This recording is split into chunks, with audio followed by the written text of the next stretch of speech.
ओम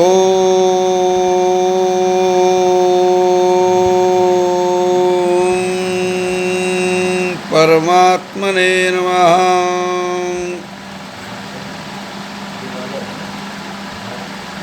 पितृचरणकमलेभ्यो नमः।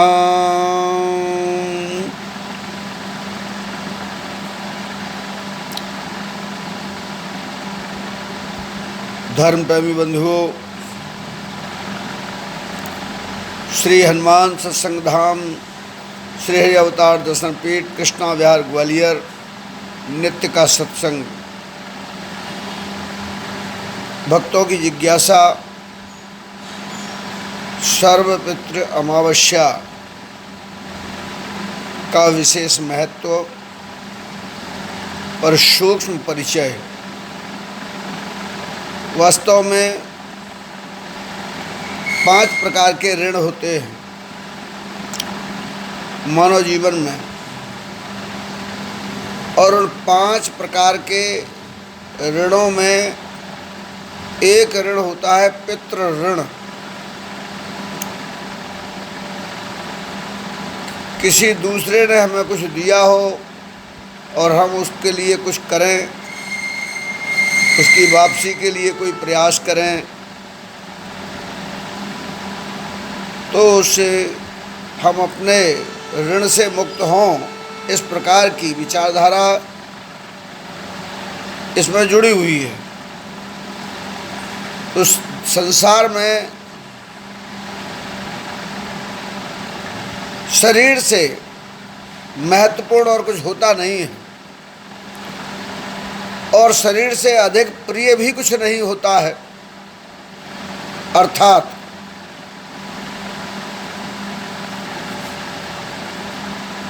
पितृ ऋण एक ऋण के अंतर्गत इसीलिए आता है।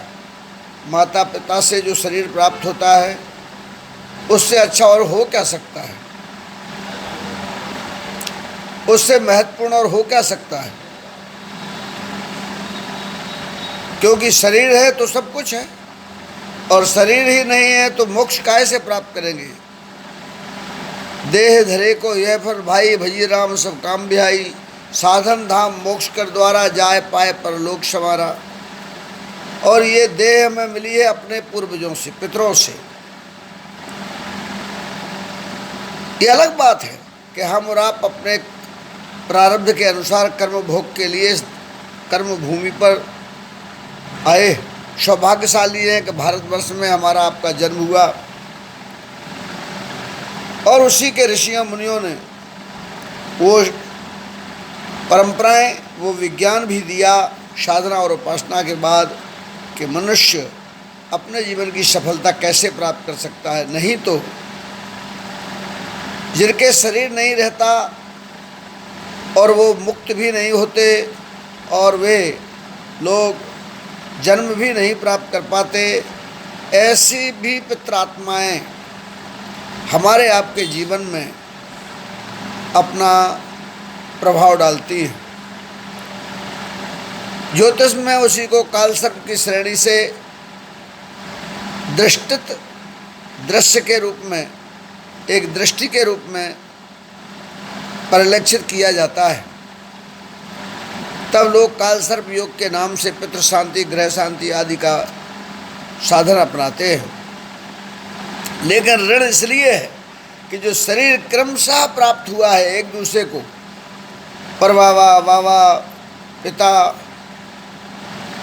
इस प्रकार से वंश के अनुसार हमारा आपका उनका सबका संबंध रहता है। तब हमारा आपके ऊपर, हम सब के ऊपर उनका, पितरों का ऋण है कि देह अगर वो न होते तो हम कहाँ होते। इसीलिए पितृ ऋण के लिए अब उसका जो विधान है, तिथि का विधान है, उसके जो विज्ञान है कि कैसे करें, कैसे आसक्ति होती है, किस तिथि में, किस स्थान से, आदि आदि, वो एक विज्ञान है जिसके आधार पर हम और आप तिथि के अनुसार जो है अपने पितृ शांति के लिए श्राद्ध कर्म, पितृ तर्पण आदि कार्य करते हैं। उसकी और पद्धतियाँ हैं। नांदी श्राद्ध वगैरह भी उसी का एक हिस्सा है। मैं कहना चाहता हूँ उसी में आश्विन मास के कृष्ण पक्ष में भारतीय सनातन धर्म संस्कृति का हिस्सा पितृपक्ष है, जिसमें पूर्णमासी से अमावस्या तक का तिथि विधान है। किंतु जब किसी को यही पता न चले कि हमारे फला पूर्वज किस तिथि को समाप्त हुए, तब वो क्या करें। तब उसके लिए जो अमावस्या आती है उसमें सभी पितरों के लिए श्राद्ध कर्म किया जा सकता है, इसीलिए उसका नाम सर्व पितृ अमावस्या है। और उसमें किसी भी प्रकार की भूल चूक हुई है तो उसकी शांति पितरों से प्रार्थना निवेदन आदि करके, और जो पूजा विधान है पितृ शांति प्रयोग, यूँ तो भारतवर्ष के अनेक ऐसे स्थान हैं जिन स्थानों पर जाकर नदियों के किनारे और भी अनेक सरोवर जैसे विशिष्ट स्थान भी हैं, नहीं तो लोग अपने घर पर भी पितृ शांति के लिए श्राद्ध कर्म तिथि के अनुसार करते रहते हैं। और सर्वपितृ अमावस्या को जो कुशा आदि दूर्वा आदि की पद्धति से पितृ श्राद्ध कर्म का विधान करते रहते हैं, उसका अमावस्या को विसर्जन भी होता है। किंतु सबसे महत्वपूर्ण बात है, कुछ लोग गया भी जाते हैं। गया में और भी भारत में ऐसे स्थान हैं जहाँ जाकर के श्राद्ध कर्म करते हैं, गया श्राद्ध बोला जाता है। तो एक बड़ी भ्रामकता भी आ गई है, इसके ऊपर विद्वानों ने भी अपने मत डाल दिए हैं। शास्त्रोक्त लोग कहने लगते हैं कि हम तो अब गया श्राद्ध करके आ गए, अब हमें श्राद्ध करने की आवश्यकता नहीं है या पितृ तर्पण आदि करने की आवश्यकता नहीं है। तो ये भूल करने की ज़रूरत नहीं है। श्राद्ध कर्म के विशिष्ट स्थान होते हैं, वहाँ जाकर के भी श्राद्ध कर्म करने से पितरों को शांति तो मिलती है, पितृ शांति प्रयोग होता है। क्योंकि जन्म और मृत्यु के लिए कोई आचार्य ये नहीं कर सकता कि उनका श्राद्ध कर्म करवा दिया और अब उनका मोक्ष हो गया है। ये गति मोक्ष की तो जीव स्वयं प्राप्त करता है। किंतु हाँ, जो हमारे धर्मशास्त्र हैं उनसे उसके जो सूक्ष्म शरीर है जिससे वो भटक रहा है उस पर प्रभाव पड़ता है और उसका मोह आसक्ति कमज़ोर हो जाती है, तब वो अपने कर्मानुसार मोक्ष, इसलिए पितृ मोक्ष का शब्द भी कहा जाता है, वो पितृ की अवस्था से परिवर्तित तो होता है लेकिन यह आवश्यक नहीं है। इसलिए श्राद्ध कर्म कैसे किया गया इसके ऊपर भी निर्भर करता है, किन परिस्थितियों में किसने कराया है, क्या उस सुपात्रता को प्राप्त करके ऐसा हो पाया है। इसलिए ये भ्रामकता न रहे, उसके लिए श्राद्ध कर्म करते रहना चाहिए, तर्पण आदि कर्म करते रहना चाहिए।